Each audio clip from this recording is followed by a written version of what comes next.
Night 6 of the BDO World Professional Darts Championship Ladies' Day, with two more women's quarterfinals on the card. Trina Gulliver with kisses for little Richard, but would it be Lorraine Love at Lakeside? Would it be McKinstry to the max, or could a crazy Canuck stay one step ahead? And two thumbs up for Glenn Durrant, the reigning and defending champ? Or would Baker break out his winning recipe on an improbable comeback? Cooking up some arrows today on High Roller Radio. Yes, another double session of darting entertainment at the legendary Lakeside. A good supporter of ours, Darts Behind the Hockey, was there taking it all in today.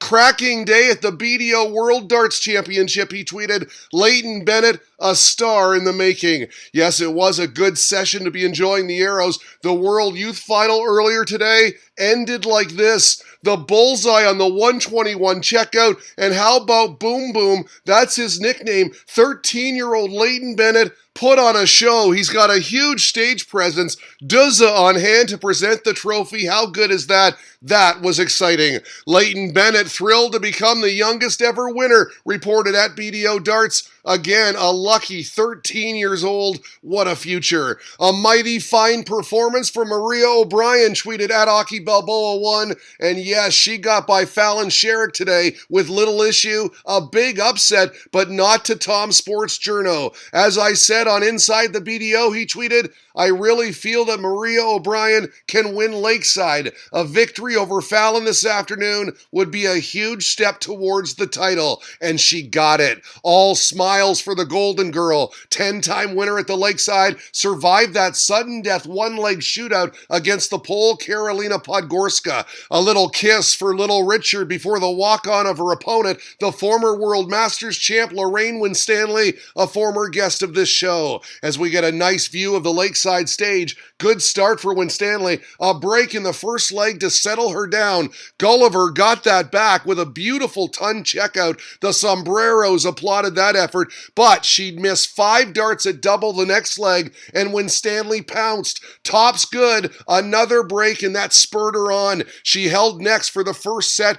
Dean Winstanley, her husband, watching on anxiously. Lorraine one set to the good. Then he was off his feet to start the second. She liked it too. Winstanley with a beautiful 124 checkout, 4 of 8 on doubles. She's on fire. Calmly made it 2-0, but she did have 2 match darts to take the set at love, and she missed. And the Golden Girl came storming back. First a break, then a hold. In the decider, though, Gulliver would miss more doubles, and Winstanley took it on double 20. Look at this. Her hubby all pumped up, flexing his muscles. Winstanley wins in straight sets. I was really nervous, she said. As I approached the finish line, I said, please hit that double. She's a legend. I've got my eyes on the prize. Okay, this guy here has my heart for 2 reasons. A, he's Canadian, and B, he comes out to AC/DC. David Cameron made the long trek across the pond, and he's having a great week up against the Northern Irishman Kyle McKinstry, who started fast, real fast. This 180 en route to the first leg, fans appreciating that. They were loud today. Then at 2-1, another maximum, and the Village man, averaging 94, leads it 1-0. More McKinstry second set. This double 16 made it 2-0. He'd hold next. Cameron seemingly always one visit behind, and as they left the stage, real problems for the Canuck. The Shamrock leads 2-0. Still no resistance at 1-0 third set. McKinstry just cruising along. So what happened here? Cameron with the next 2 raised his game, or what? This double 20 made it 3 on the trot from nowhere. Calmly collects his arrows. He's back in it. 2-1, averaging 96.5 that set. He needs more of that. Frustration mounting for the Irishman, starting to miss now. 3 here on 24. He was talking to himself too. This double 10 made it 2-0 Canada. Cameron starting to roll. He then pinned double 5 for the 4th set at love with 2 breaks of throw. McKinstry from a 96 average the first set to just 75 that one. That set up some 5th set tension. Key moment third leg. McKinstry missed a dart on 80, and look at this. bullseye for the clutch 86 checkout just to hold, but how timely was that? Then at 2-1, we got a sense of the atmosphere. The Canuck clutch again, 68 this time, bam, double 16 for 3 sets on the spin. Unreal. We got this reaction as McKinstry hit bullseye to stop the rod, an 88 checkout. He needed it, but we also got this reaction in the third leg when he missed 5 darts at double and the crazy Canuck capitalized. Credit to McKinstry, though. He responded with a pressure-filled 78 checkout for 2-2, gives it the big exhale. In the decider, Cameron missing 3 match darts, and McKinstry survived, much to the delight of his management team. Matt Ward, a former guest of ours at MDA Promotions, all fired up. So 3 sets apiece now. We'd have a 7th and deciding set where it was all Northern Ireland. Beautiful 180 here. Then the finger point right at his manager. That helped make it 2-0. This double 16 ended it. Hands on his head in disbelief. He wins a roller coaster of a match. 4 sets to 3-year final. Cameron will be dreading those 3 match darts. The Village Man advances. 2-0, I felt good, he said. Darts is a crazy game. 1 minute you're in, the next, it's the width of a wire. Commiserations to David. Folks, this is what you call a game face. Talk about focus, dead-faced and serious all through the walk-on. Our last ladies quarterfinal pitted Anastasia against Eileen. Dombromsolova to Graaff. We pick it up, 4th leg to Graaff with a very nice 180. Had the maximum signs out. Nice shot, but this double 18 from Russia with love. Good for the fist pump and the first set. She continued crushing it in set 2. Much to her husband's delight, she won the first, second, and third legs for a dominant straight sets victory. We got another fist pump as she closed it out, and then these reactions. All smiles, a stark contrast from her steely-eyed walk-on. She's loving it. Into the semis now, where she'll play her doubles partner Lorraine Winstanley. To be honest, she admitted, I don't think I played all that well on possibly winning her 4th title at Lakeside. I'm not thinking that far ahead.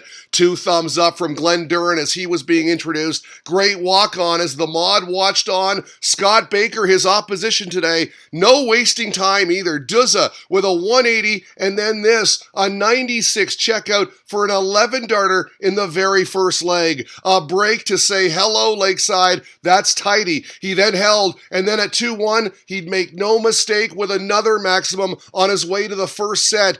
Second set now, tied at 1. A shout from the crowd, throwing DUZZA off, and he wasn't happy. Let them know about it. He'd miss his last dart at double 6, and Baker would not. Same double for the break, 2-1. But don't make this guy angry. Responded with a quick break back, and then he'd wrap it up and charge off stage, up 2 sets, halfway there. More Durrant dominance in the third set. After dropping the opening leg, he stormed back with 3 on the spin, tossed in a couple of maximums along the way, his 4th and 5th, this double 20 the clincher. And just like that, it was 3 sets to love. He's almost there. Baker, though, raced out to a 2-0 lead in the 4th set with good darts like these, but Durrant would battle back. The 52 checkout for 2-2, 1 away. But no, Baker would come good on tops, and he's on the board, 3 sets to 1, a little smile as he collects his arrows. This double 19 made it 2-1 for the mod in the 5th set.